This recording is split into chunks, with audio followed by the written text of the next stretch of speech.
Am I allowed to curse? I did not expect to be like brought to tears by the song. Right, by a tree. Who's in the room? Hey! Does anyone know? Someone Google. Not a fake man, I just didn't remember. Really? We do want to make it happen, for sure. Meeting her was like probably the best thing that's ever happened to me. Why is it always the dads though, you know? You've had an exorcism performed on you? Holy shit.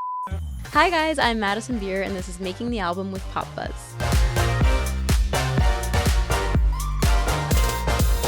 Hello and welcome to Making the Album. I'm Sam Prance and today I'm joined by the wonderful Madison Beer, who recently released her brilliant, critically acclaimed second album, Silence Between Songs. To get a proper insight into the record, Madison and I are going to do a full track-by-track breakdown. Oh, cool. Madison, how are you? I am terrific. I'm noticing we're both wearing baby blue.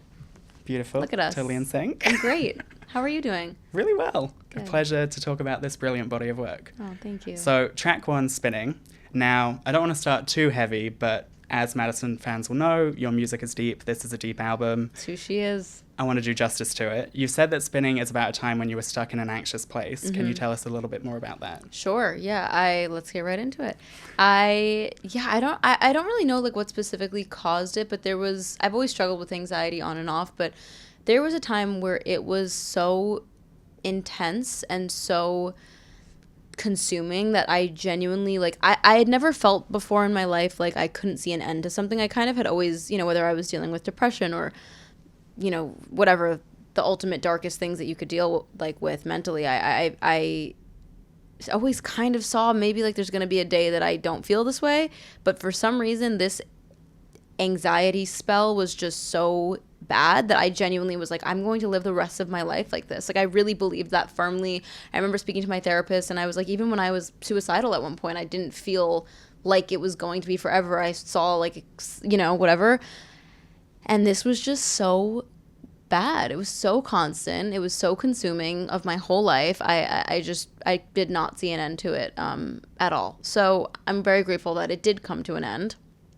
Thank goodness. But yeah, I wrote this song in reference to that time where I genuinely just was like, did the world stop spinning? Like, what is going on is the main question here.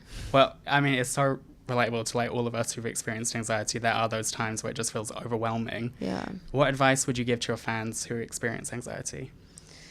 I think that it's really hard because obviously you can't like marginalize something that is so specific to each person. For me, I think I've learned, good habits and good little things that make me feel better in the moment, like whether it's running a hot bath or like lighting a candle or setting the lighting in my room to a certain place or calling someone that makes me feel good. Like, I don't know, there's been like little things like that have helped me.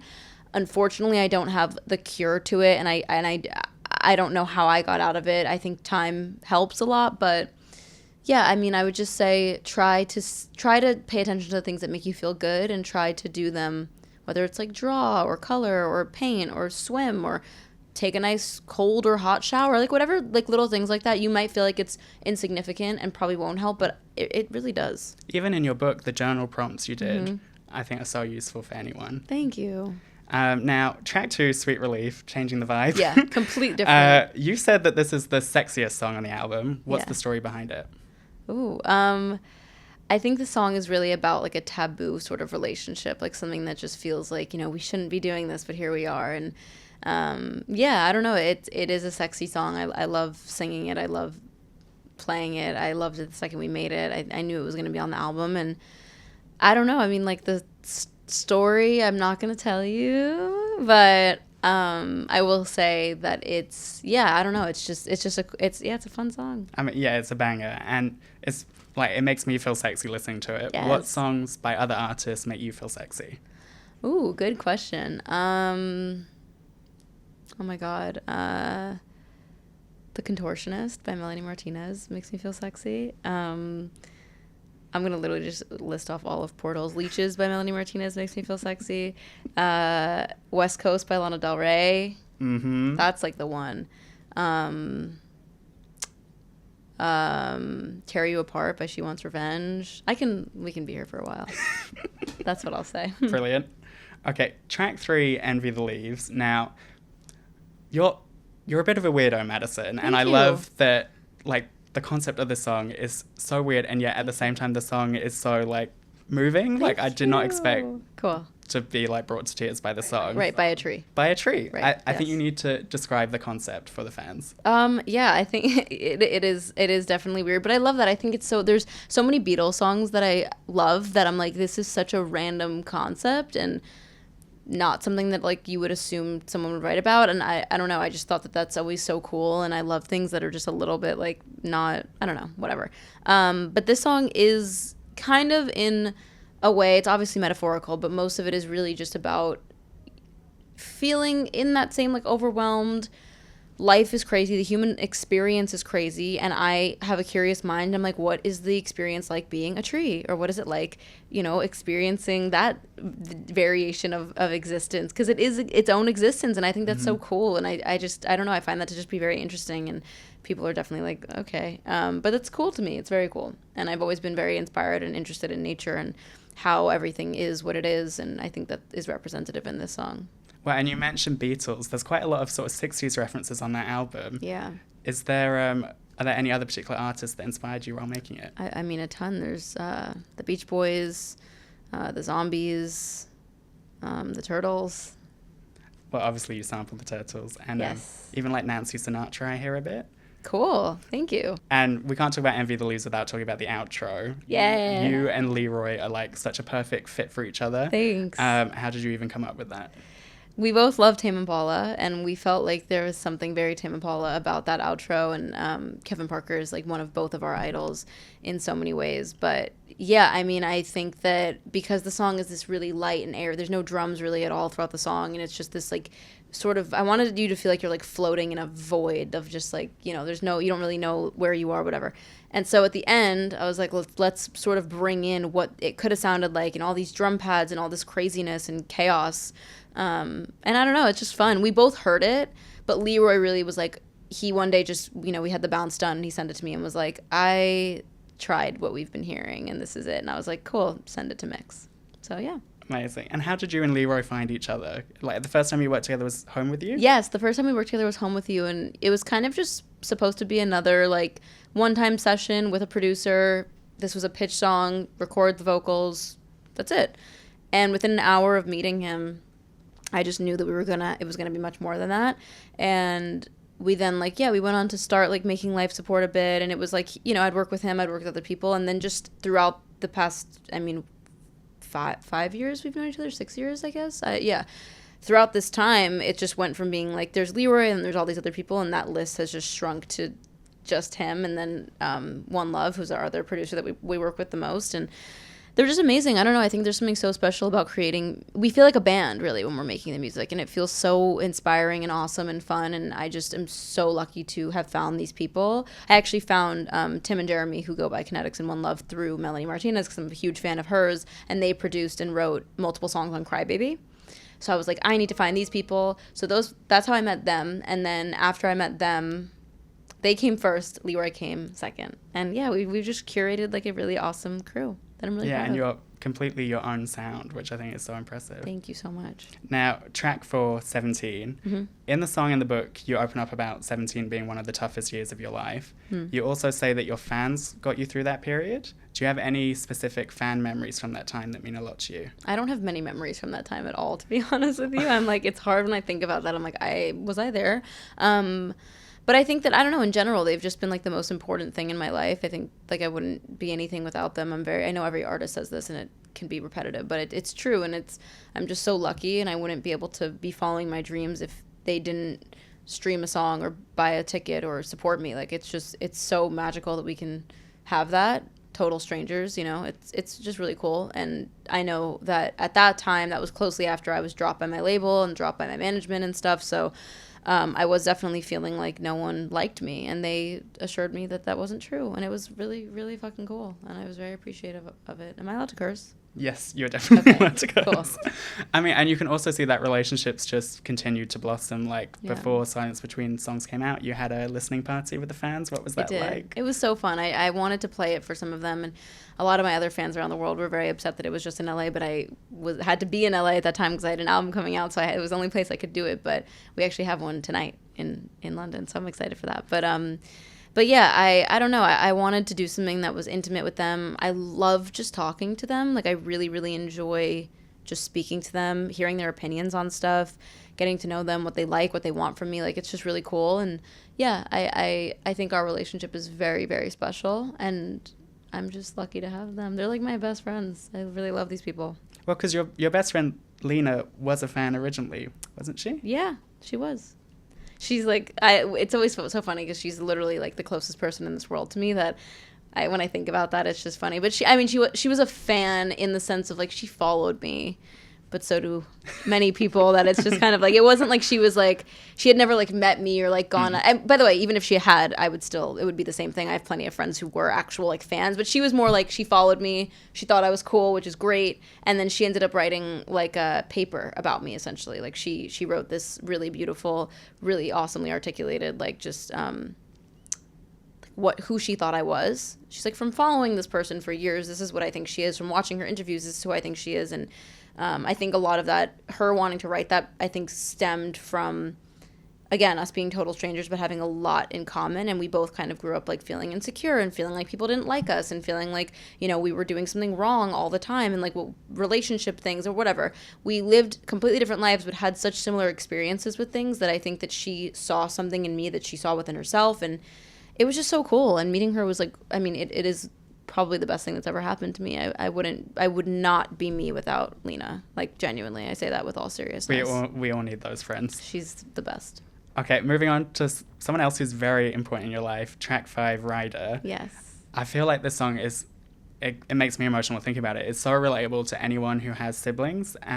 What were you trying to express about your brother Ryder in the song, and how did he react when you first heard it?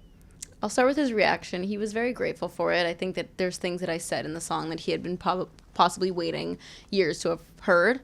So it was really a beautiful moment for both of us, and I felt like telling him everything I wanted to tell him in a song was the least awkward way to do it, because sitting down like a 21-year-old boy sometimes is like, you can't really get that deep or serious. So he loved it. He was very appreciative, and that meant the world. And I guess like when I talk about what it's about and what it means, it's just like I started at 12, he was 9, and this has been our whole lives. I mean, we remember more of me like post me getting signed than we do pre, which is scary and it's crazy. And I mean, it's been like we've had a very bizarre childhood, both of us have, and there's obviously, it's nothing but things to be grateful for. And I think that we both are we feel very lucky. I feel so blessed. I feel like so grateful that I was given, an opportunity at such a young age. But with that came a lot. And, whether it was like online bullying and hate that then he would end up like getting strays by, and then like, the instability of like, we moved to LA, we moved back to New York. I'm in LA. Do you want to go back to New York? Do you want to be homeschooled with me? Do you want to be in a regular school? It was like kind of, he was like this ping pong ball for years. And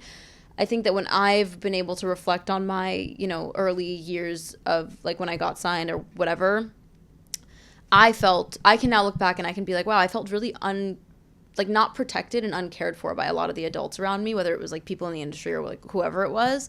I now look back and I'm like, I don't feel like I was as protected as I maybe should have been. And if I wasn't being protected and I was like the star of the show, then what does that mean for Ryder? And that was like a hard reality to face. And I do feel a lot of guilt around it. And I obviously try now to be like, you don't have anything to feel guilty for. You were also a child doing your best and whatever. But I think regardless, like, he still deserves to hear an apology. And I'm someone that I know how much an apology can mean to a person.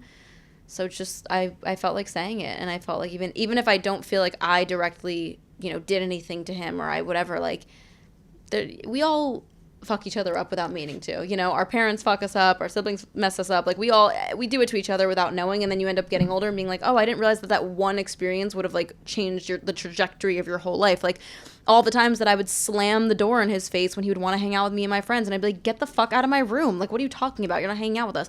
Like, who knows what that did to him, mentally, and like how that made him feel. And I do feel sorry for that. And again, I think this is also my first time living, so it wasn't like I was trying to be like a horrible sister. I didn't realize at the time. And I think that line in the song where I say, like, you just wanted a friend, I didn't know it then, but now I do, that's the most important line to me, because he really only ever wanted me to be his friend. And yeah. I mean, even the opening line, grew up in the same house, so I know why you lash out. Yeah. So that, I've not heard that caption in song before, just the fact that you're the only person who knows your siblings' growing up experience. Yeah. And and when he has these, like, outbursts or he has, like, you know, things that upset him, like, I see it and I'll look at him and just have, like, a moment of understanding of just, like, yeah, I know, you know, I get it and I'm aware. Yeah.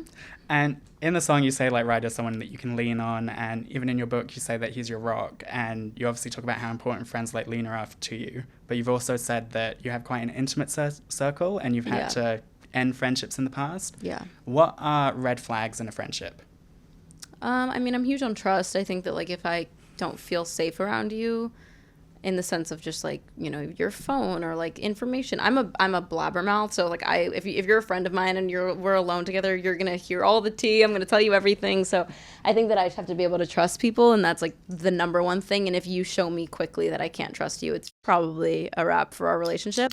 But I mean, unfortunately, I feel like a lot of red flags don't show their selves until you're, like, already deep in with someone. But I'm just, like, I try to be empathetic, and I'm not, like, a one strike you're out kind of person, but when people show you their true colors, you have to believe them. That's what I always say. Very true. Yeah. Okay, track 6, Nothing Matters But You. You've released multiple iconic heartbreak songs, but this feels like maybe your first love song since Teenager in Love. Oh, yeah. How come you haven't released many love songs? Well, you know, unfortunately, I think it's human nature that, like, we gravitate towards the negative, and it's, like, more inspiring to write about, like, the heartbreak and stuff. It's not as easy to write something sweet. It's more vulnerable. Yeah, I don't know what that is. I actually wrote multiple love songs on this album, and this was the one that made it, but there was 3 that were positive, and I was like, nah, this is too much positivity. But yeah, I mean, I think that this song is just kind of about that, like, I don't want to say I whenever I've described it, I say obsessive, but, like, I guess that just is what I am. Like, I become just, like, I fall in love, like, with people. I love people so much. I have such a deep, like, I don't know, like, I have such a capacity to just, like, love someone that I think I become, like, I kind of do become, like, nothing matters but you. Like, it's just you or nothing. And yeah, I guess that is me being an obsessive person, but it just felt important to write about. I don't know, I think it's just so simple, and it's just, like, we've all been there, whether you have, like, a huge crush on someone or you just start dating someone, or you're, like, in this place where you're just like, oh my god, I'm obsessed with you and everything you do. And that's just, what an awesome feeling is that. Yeah, it's probably the best feeling in life. Okay, track 7, I Wonder. Yes. Now, this is such a hopeful track, and you've sort of talked about it being a sister to Spinning. Yes. There's a lot of heavy topics on this album, but it feels like you're in a much lighter, happier space than you were with Life Support. Would you say that's true? And if so, why? Well, isn't that interesting, too? Because I feel like, actually, the songs are, like, potentially more negative on Silence Between Songs, but I feel like I feel more, like, accepting of, like, where I'm at, you know? Like, I think that's how it comes across. But I Wonder was one of the last additions to the album, and I love this song so much. This is a very heavily Beatles, Beach Boys inspired song. I really, really do love this one. And yeah, it was, so Spinnin' was kind of always going to be, we decided it was always going to be the opener, and then we were like, what is the close? And I felt like it would be kind of cool to have the opening and the close, like, mirror each other a bit.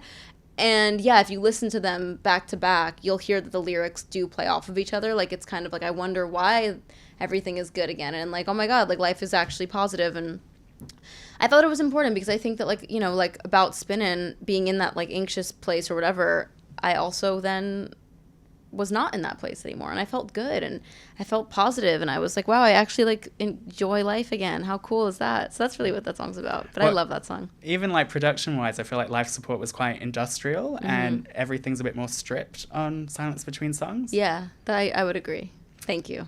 Okay, track 8, At Your Worst. Now, when I first heard this was, like, immediately my favorite song on the album. Oh, thank you. I assumed it was about a romantic relationship, and then you've explained that it was inspired by your dad, and that's in the room.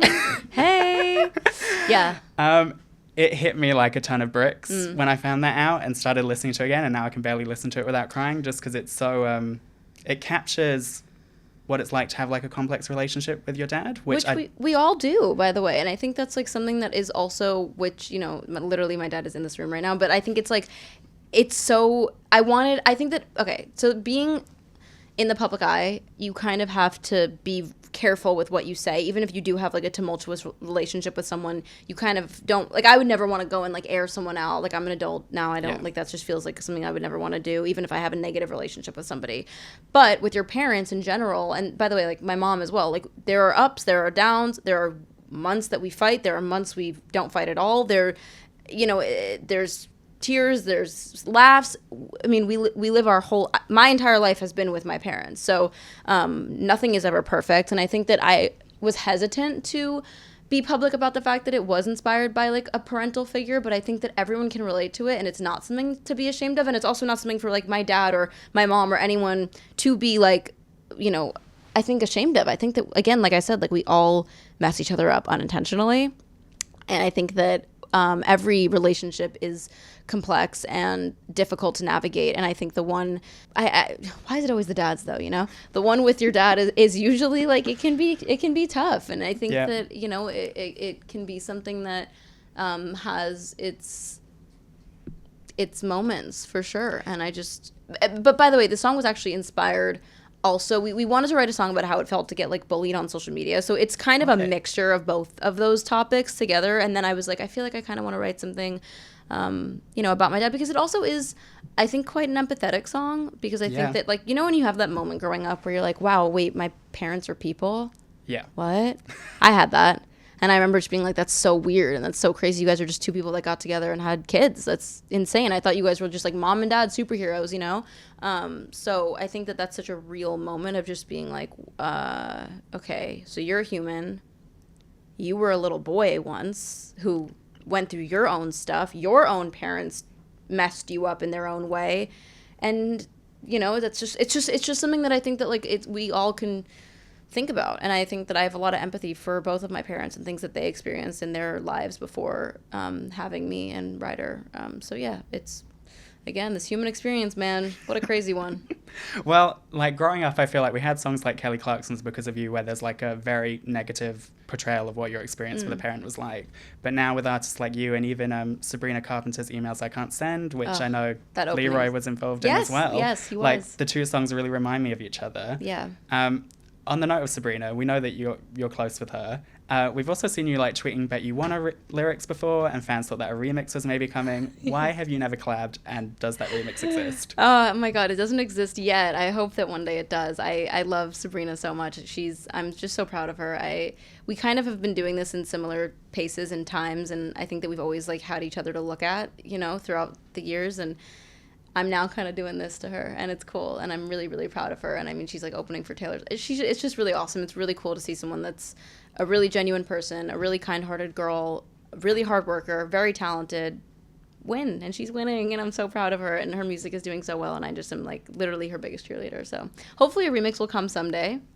I'm working on it. Brilliant. She's quite busy at the moment, and I guess so am I. So we'll see when we can get together. But I know we both want to. We talk about it a lot. And I'm not trying to be, every time we see each other, we joke about how people will kind of like, we'll tease people. We don't mean to. Like, we'll have the same phone case on it sometimes, and like, we don't mean to do that. Or we'll like, she'll tweet something, I wouldn't have seen it, and then I'll make the same emoji and Instagram caption. Like, we just kind of are similar people, I think. Yeah. So we just like do things similarly. But we joke about it whenever we see each other, that we should just continue messing with everybody. But yeah, we do want to make it happen for sure. And again, I'm just very, very proud of her and adore her. And I only tweeted those lyrics because I was listening to the song. Like, I was actively listening to the song, and I just was like, let's tweet the lyrics.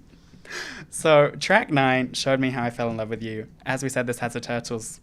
Is it sample or an interpolation? It's an interpolation. Okay. Technically. How did that come about? That came about because I love that song. I was in the studio and I was listening to a playlist that I had made years ago of just kind of all music from that time period.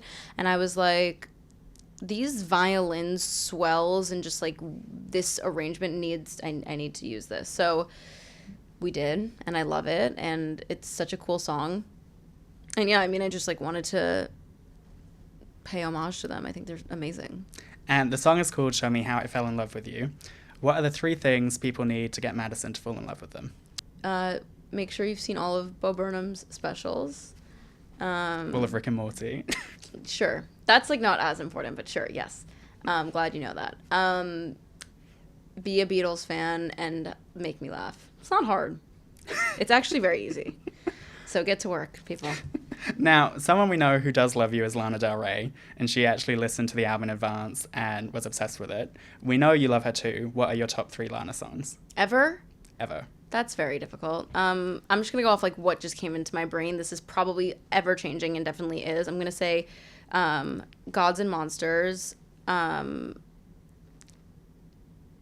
West Coast, and my God. So much pressure, I'm sorry. I know. Why am I not being able to think of the name? What's the one that's like, 'cause you're just a man, it's just what you do. Is it The Greatest? No. On Norman fucking Rock? But it is on Norman. I think. Mariner's Apartment Clock? Come on, someone look it up. No, I just don't want to say the wrong name. I was going to say it's Happiness is a Butterfly, but it's not. Does anyone know? Someone Could Google. I Love You? It is on Norman fucking Rockwell. I mean, that whole album. It's not that song, though. Oh, everything is good.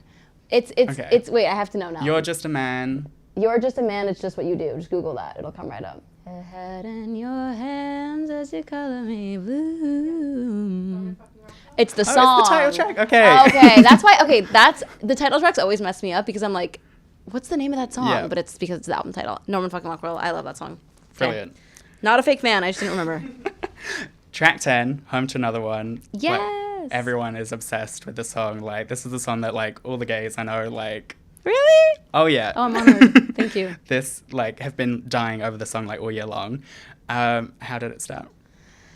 So, a girl named Lucy was brought into the studio. Leroy brought her in and was like, just give it a I don't like to bring new people in. I'm like, nope, I've got my thing. It's on lock. But Leroy was like, let's bring this girl in. She's amazing. She's super talented. I was like, okay, fine. I'll meet her. Fell in love with her. Literally, she's my best friend. Literally one of my best friends ever. I adore her more than I can say. And she's just such a special person, such a special creative. We're so aligned. It's actually quite weird. And we came up with this idea and we came up with this song and we wrote it so easily that I was like, cool, you are a part of the crew forever now. So yeah, she's just awesome. So credit to Lucy. I mean, everyone else, also Leroy, et cetera, like all worked on this song. But Lucy, I just have to say, is unreal. And we made a bunch of songs with her on the album. She's awesome. Iconic. Yeah. And the song's about reminiscing on a past relationship. What advice would you give to a fan who can't get over an ex? You're asking the wrong person. I'm just kidding. That's a joke. I would say probably realizing why you guys aren't together and, you know, being able to be like, all right, this wasn't the person for me. But it's hard. I think that, like, you know, when you develop such an intimate connection with somebody, it can be very hard to let go of it. And it can be hard to forget because you might have so many memories with that person. But I think that's a part of life and it's beautiful and it's okay for it to be what it was. And you have to make peace with that. And also just let it go. I don't know. It's so much easier said than done. But For sure. just try. And the video is so good and Thank you. obviously taps into your space obsession. We know you're obsessed with space, obviously homesick. Yes. Have you had any actual alien encounters or paranormal experiences? I wished. I mean, like, maybe growing up, I grew up in quite an old house that was, the attic was in my bedroom, and I would hear things and see things sometimes, but who knows if that was just my brain doing that. But there was a light, and the light switch was inside of the attic, and I remember there would be times where I'd go up to my room and the light would be on, and then it would be off, and no one had gone in there, and I'd be like, okay. But who knows? But yeah, that's probably the only thing I could think of, and nothing really alien related. I think I've seen things. I've looked in the sky and been like, that was weird, and my friends are just like, that was a plane. Okay, well, no, I believe you. I don't know. I had an exorcism at my house growing up, so, like... That's another story. No, on the house. Okay. That's a little better. Yeah. I was like, you've had an exorcism performed on you? Holy shit. It's kind of cool. Okay. On the house, though, they thought there was demons in the house? Yeah, like everyone who stayed in the house would feel like a presence on top of them. They couldn't move. We had a priest come in. It stopped. Wow. That's Holy hell. Okay, track 11, Dangerous. Now, I didn't even mean to say that. Now, what I adore about your music is all of the vocals are obviously incredible, but your vocal production is amazing. Thank and there's you. so many live instruments on a lot of your records. The video for Dangerous also has a full orchestra. What was that experience like? It was so cool. I like barely could make it through the performance of the video because it was just like they were playing it in real life. So hearing it was just so moving and beautiful. And I really wanted that video to be mainly highlighting the music because that's the most important part of this song. So that's why I chose to have them there. And then I mean I love this song. Tobias Jesso Jr. wrote this song with us, who's an incredible talent. And yeah, it's a cool song. Do you feel like people respect you as a musician now? Maybe not as much as I would like, but I kind of don't really like mind anymore. I've seen a lot of TikToks in the past like couple of weeks since my album came out that people are like, why don't people take her more seriously and why don't they? And I'm like, listen, if you're listening, I'm happy. It's okay. We don't like. I'm not gonna win over every person, and I think I've accepted that. I'm like happy with my fans and I'm happy with where I'm at and I'm very proud of myself. So I'm just like, it's okay if the whole world doesn't take me seriously and the whole world looks at me as whatever. God, I don't even want to know what they look at me as. It's okay, because I have people who look at me how I would like to be looked at. Exactly. Yeah.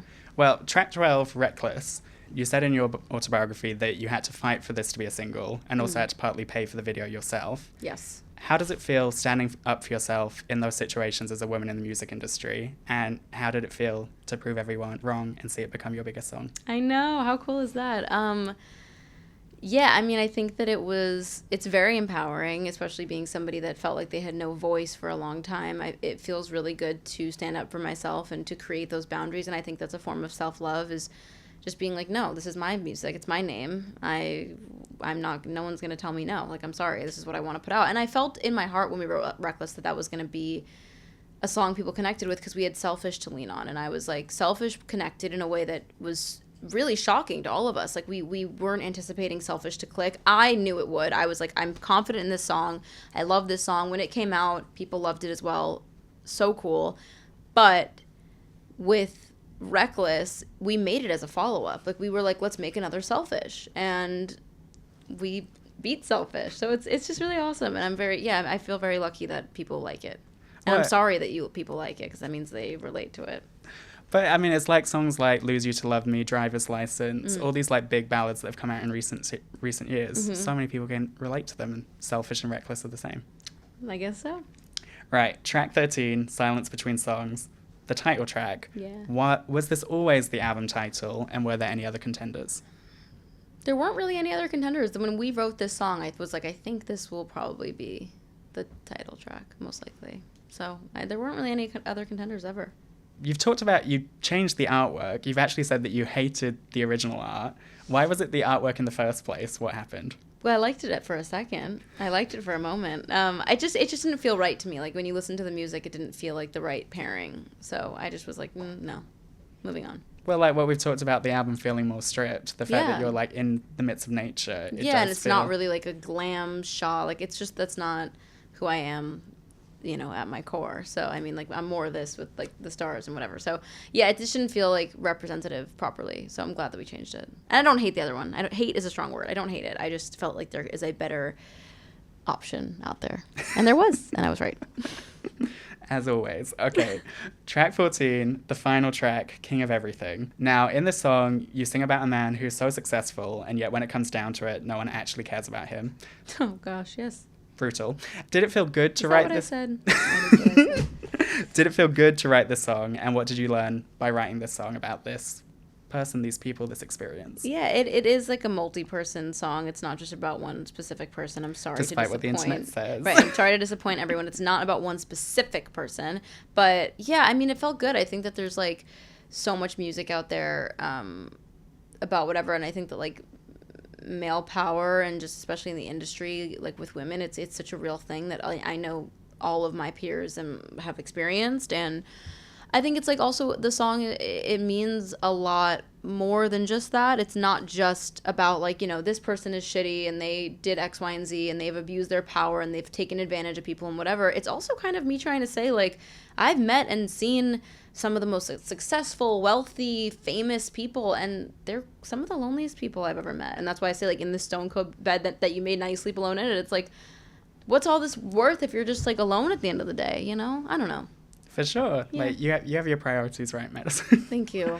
And, like, what advice, you obviously started so young, what advice would you give to anyone who's wanting to become an artist now and has to deal with these, like, business types and don't know the ins and outs? Like, Is there anything you'd say in particular? Definitely, like, be a kid and don't start that young. There's no reason to, I don't think. And also, just know yourself as much as you can. I mean, especially if you are, like, super young, it's obviously more difficult, but try to just always, like, stay true to yourself. Do things you feel proud of. Do things you feel good about. If you do something and in your bones you don't feel good about it, just don't do it. It's not worth it. And yeah, I mean, just remember that you have people out there who will love you and appreciate you, and it's also not an overnight thing usually for most of us. I've been an artist, you know, trying as long as I've been alive prior to being an artist. So, yeah, just follow your dreams, and if this is what you want to do, don't give up on them. Beautiful. Thanks. And just finally, what do you want fans to take away from this album? I hope that they just love it, and I hope that they relate to it and come to the tour and sing it with me. Well, I mean, I was saying before we started, I met Madison. Well, I first saw you on the As She Pleases tour, and I interviewed you briefly when you were 19 and released Hurts Like Hell. Crazy. To see, like, the artistic journey you've been on since then, with life support, even with Dear Society, and obviously now with Silence Between Songs, you have grown into such an incredible artist, and you should just be so proud of this project. That means a lot. What you've released. So much. Thank you so much, Madison. Thank you. Yay. Woo! Thank you. Thank you so much.